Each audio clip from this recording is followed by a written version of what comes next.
So I went ahead and did the driver's side front and rear, just so we could show the dramatic effect of how much more flush the wheels are going to be with the fenders now. I think it looks amazing. Very, very happy with it.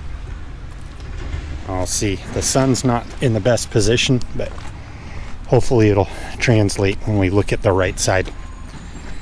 Man, that's dark, but you can see how much further sucked in it is, both front and rear. But now we'll go ahead and get this jacked up, and I'll show you kind of some of the nuances of putting spacers on an F-150, and there are some, so hold on a minute and we'll get after it. So the first thing that we're going to want to check is play between the hub-centric spacer and the hub-centric ring on the axle, because if there's play in there, having it being hub-centric is almost useless. You're basically back to lug-centric. So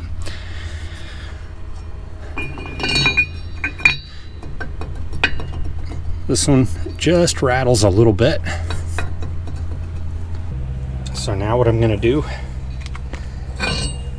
I'm going to put on a single layer of aluminum tape, and we don't want it to overlap on the ends. It needs to be a literal single layer. This could be overkill, but I have fixed vibration on spacers doing this before. Just 0.002 of an inch can make a difference.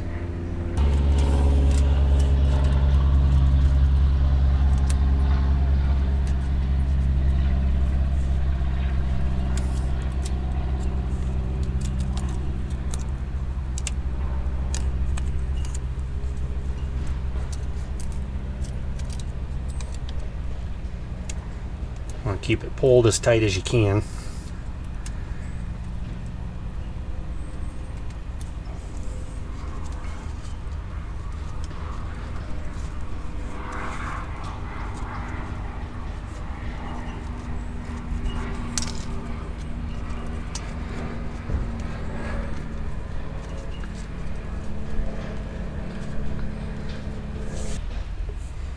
I usually put just a little bit of anti-seize on the factory studs, because the spacer can be installed for a really, really long time without being removed. Okay, let's see if we can wiggle this guy on here with the tape in place.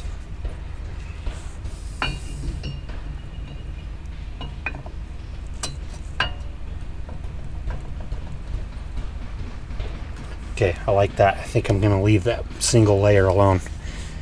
It's just really, we're not like load bearing the thing to carry the weight of the vehicle on the aluminum tape. We just want to ensure that the spacer is as centered as it can possibly be when we torque up the lug nuts. I am not going to torque the spacers to the Ford spec. I'm just not comfortable with it. As silly as that may sound. I'm going to torque these to 120 foot-pounds.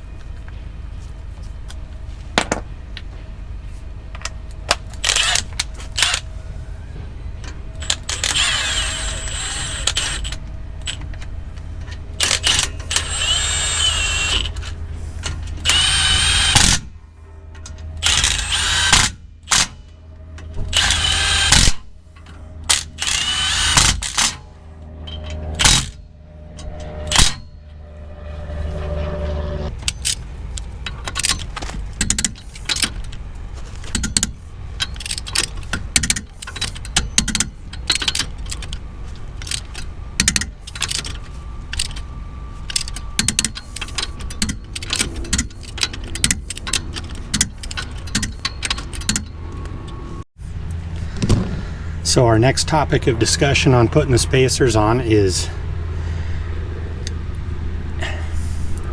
if you don't want to trim those factory studs, which I'm not going to do because I don't need to, depending on your wheel, if you have aftermarket wheels, if they don't have pockets cast into the wheel or machined into the wheel, this is obviously going to keep the wheel from tightening up properly.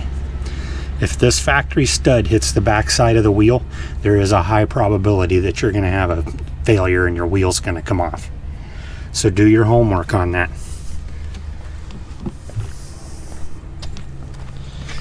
These OEM Ford wheels, these are like 2023, 2024 wheels.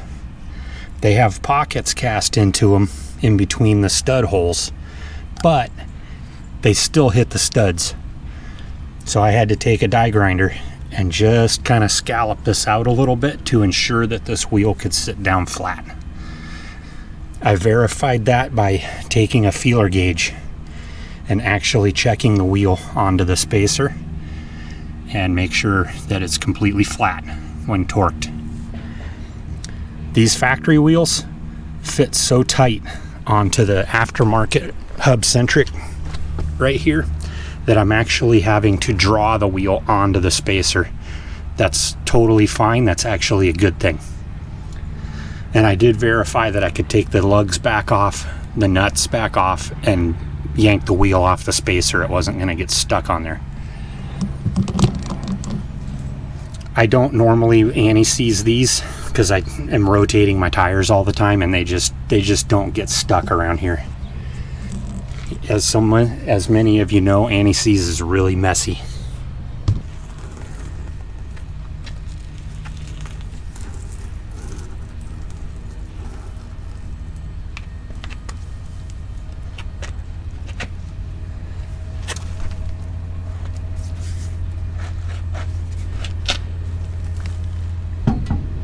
That just won't go on without a little persuasion.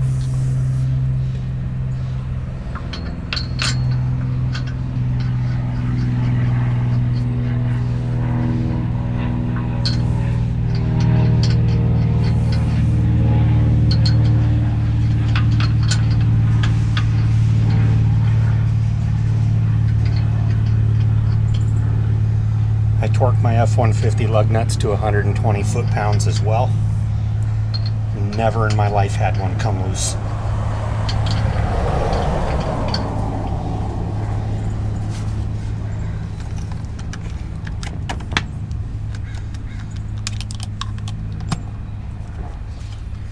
I will drive this for a month or so and then come back and take the wheels off and re-torque the lug nuts on the spacers themselves.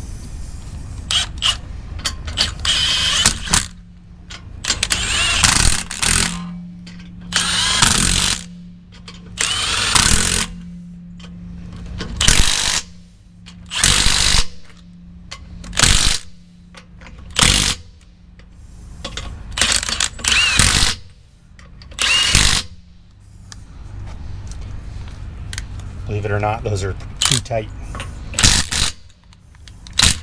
Keep the wheel onto the spacer. Now we're just going to do one baby of it. This is just a little 3/8 impact.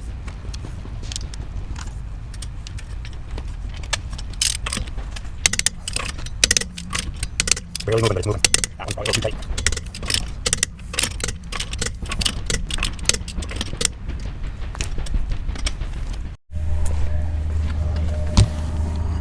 So I ended up putting 2 layers of tape on the front, and then I had to heat the spacer in the air fryer for 10 minutes. Slid right on, let it cool. It's really tight. In order to torque the front spacers, you're either going to have somebody stand on the brakes, or you got to figure out a way to lock the rotor up. I'm locking the rotor up with this giant screwdriver in the rotor. Just be careful.